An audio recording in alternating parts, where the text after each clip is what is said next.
আসসালামু আলাইকুম, সবাই কেমন আছেন? আমি আলহামদুলিল্লাহ খুবই ভালো আছি। তো আজকে লেট করে ঘুম থেকে ওঠায় রান্না করতে পারিনি সকালের।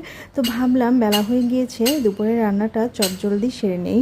আজকে বেশি কিছু রান্না করব না, একটি মাছ আইটেম রান্না করব আর একটি ভাজি আইটেম রান্না করব। তো আজকে আমি ট্যাংরা মাছ বের করেছি ফ্রিজ থেকে। ট্যাংরা মাছগুলো বেশ ভালো ফ্রেশ, আর ট্যাংরা মাছ খেতে আমার তো খুবই ভালো লাগে। বিশেষ করে এই ট্যাংরা মাছটা শীতকালে নতুন আলু দিয়ে রান্না করে খেতে কিন্তু বেশ দারুণ লাগে। কিন্তু এখন তো শীতকাল আসতে অনেক দেরি, তো ভাবলাম কি দিয়ে রান্না করা যায়। আমার ফ্রিজে দেখলাম যে আলু আছে, আর আলু আর দুটো পটল মিক্সড করে ট্যাংরা মাছের একটি পুরপুরি স্টাইলের তরকারি রান্না করব। আমি দেখেছি অনেক ভিডিওতে বা অনেক অঞ্চলে এই মাছটি এভাবে পুরপুরি করে রান্না করে খায়, বেশ ভালোই লাগে। তো আমিও আজকে একটু ট্রাই করে দেখলাম। অবশ্য আমার আম্মু মাঝে মাঝে এটা রান্না করে আমাকে খাইয়েছিল, সেজন্য আমি রান্নাটা পারি আসলে। তো আমি কিভাবে রান্নাটা করছি